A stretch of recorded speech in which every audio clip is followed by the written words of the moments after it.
Olá! Resistência, desobediência, desacato. Já percebeu como esses termos aparecem bastante no noticiário? E vamos combinar, pode ser bem confuso saber o que é o quê. São três crimes diferentes contra a administração pública e muita gente acaba misturando tudo. Então hoje a gente vai mergulhar nisso para desvendar cada um deles, olhando a lei e exemplos práticos para não sobrar nenhuma dúvida. Pois é, a grande pergunta no fundo é essa: qual é o limite? Até onde uma pessoa pode ir ao reclamar ou discordar de um agente público? Onde é que a lei traça aquela linha, sabe? Aquela que separa o direito de se expressar de um crime. É bem aí nessa fronteira que a gente vai investigar agora. Para a gente começar a entender essa fronteira, vamos pelo crime mais, digamos, físico dos três: a resistência. É aqui que a coisa esquenta. É o ponto em que a oposição a uma ordem deixa de ser só na palavra e passa a envolver força. O que a lei diz lá no artigo 329 do Código Penal? Basicamente, é se opor a um ato legal usando de violência ou ameaça. Essas são as palavras-chave. E tem que ser contra um funcionário que tem autoridade para fazer aquilo. Mas o que isso quer dizer na prática? Vamos quebrar essa definição em pedacinhos. Então, para ser considerado crime de resistência, a gente precisa de um checklist com 3 itens. Primeiro, tem que rolar violência ou uma ameaça séria. Não é só discutir. Segundo, o ato do funcionário tem que ser legal. Se a ordem for claramente legal, não existe crime de resistência. E terceiro, claro, o funcionário tem que ser a pessoa certa para aquela função. E aqui tem um ponto que é super importante que muita gente não sabe. Existe uma diferença gigante entre resistência ativa e passiva. Pensa assim: empurrar um policial para não ser preso, isso é resistência ativa, é crime. Agora, se a pessoa simplesmente se joga no chão, faz corpo mole, se agarra num poste, isso a lei considera resistência passiva e, olha só, não entra no crime do artigo 329. Ah, e tem outro detalhe que pega muita gente. A violência tem que ser contra a pessoa, contra o funcionário. Se alguém chuta a porta da viatura, por exemplo, isso não é resistência. É um outro crime chamado dano qualificado. A lei é bem específica nisso. Ok, já vimos a parte da força. Agora, vamos para um outro cenário onde não tem violência, mas sim uma recusa. A gente entra agora no crime de desobediência. Aqui, a força sai de cena e o que importa é a simples negação em cumprir uma ordem. Olha como o artigo 330 é direto e reto, um dos mais curtos do Código Penal. Desobedecer a ordem legal de funcionário público. Parece simples, né? Mas não se engane, essa frase curta está cheia de detalhes importantes. Para que essa recusa seja crime, a primeira coisa tem que ser uma ordem com todas as letras. Não pode ser um pedido, uma sugestão, um conselho. E assim como na resistência, essa ordem precisa ser legal e tem que vir de uma autoridade competente para dar aquela ordem. E aqui vai uma daquelas curiosidades do mundo do direito que é super interessante. Pensa numa blitz. Se a pessoa fura a blitz, o Código de Trânsito já prevê uma multa para isso, certo? Então, o entendimento mais comum dos tribunais é que a pessoa responde só pela multa de trânsito. Ela não vai responder também pelo crime de desobediência, a não ser que a lei diga isso claramente. Uma coisa substitui a outra.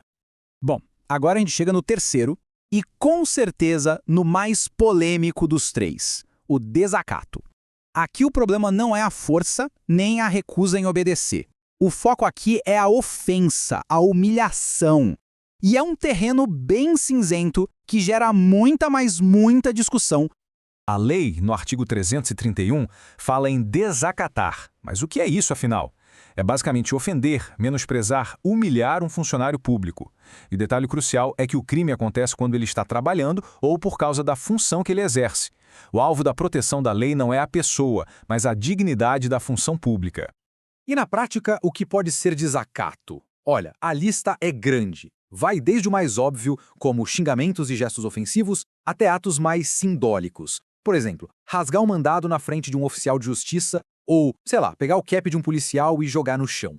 A ideia por trás do ato é sempre a de menosprezar a autoridade. Aí sempre surge aquela dúvida, né? Ah, mas a pessoa estava bêbada, completamente fora de si. E aí? O fato de ter bebido serve como uma desculpa para a lei? A resposta, como quase tudo no direito, não é um simples sim ou não. A coisa não é preto no branco. Se a gente olhar o que diz a lei, o Código Penal é bem duro. Se a pessoa bebeu por vontade própria, não tem desculpa, o crime existe. Ponto. Mas, no mundo jurídico, a discussão é grande. Juristas muito famosos como Nelson Hungria e Damásio de Jesus defendiam que se a pessoa estivesse tão bêbada a ponto de não saber o que estava fazendo, não haveria a intenção de ofender, e sem intenção não haveria crime. É uma briga técnica, mas que mostra como o assunto é complexo. E tem outra situação que sempre gera debate. E os advogados?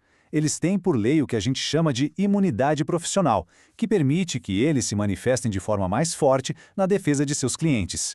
Mas essa imunidade vale também para o crime de desacato? E sobre isso, o Supremo Tribunal Federal, o STF, já deu a letra. E a resposta é bem direta. Sim, um advogado pode cometer desacato. A lógica é a seguinte: a imunidade protege o advogado de ser processado por injúria ou difamação, que são crimes contra a honra da pessoa.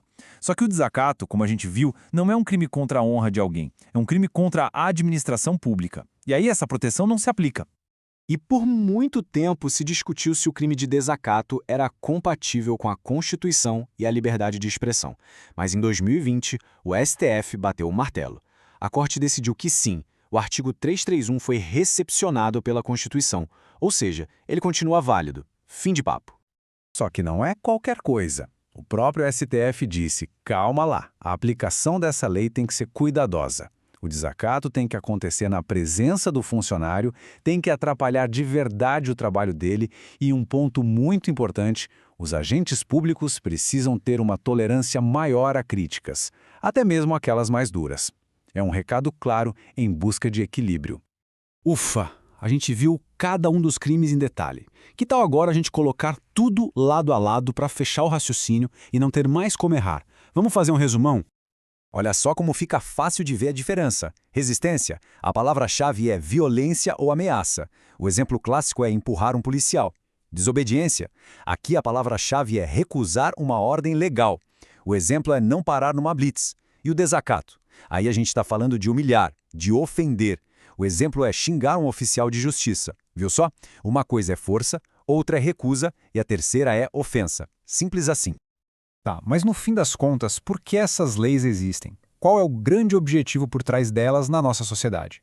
A verdade é que esses 3 crimes são a tentativa da lei de desenhar uma linha no chão. De um lado dessa linha está o direito de todo cidadão de questionar, de criticar, de discordar. Do outro lado está a necessidade que o Estado tem de conseguir funcionar, de executar suas tarefas sem ser impedido a todo momento. E isso tudo deixa a gente com aquela pulga atrás da orelha, né? Onde exatamente está essa linha? Onde termina a proteção, que é, sim, necessária à função pública, e onde começa o risco de calar a liberdade de expressão, que é um dos pilares de qualquer democracia. Essa é a tensão que sempre vai existir na hora de aplicar essas leis no dia a dia.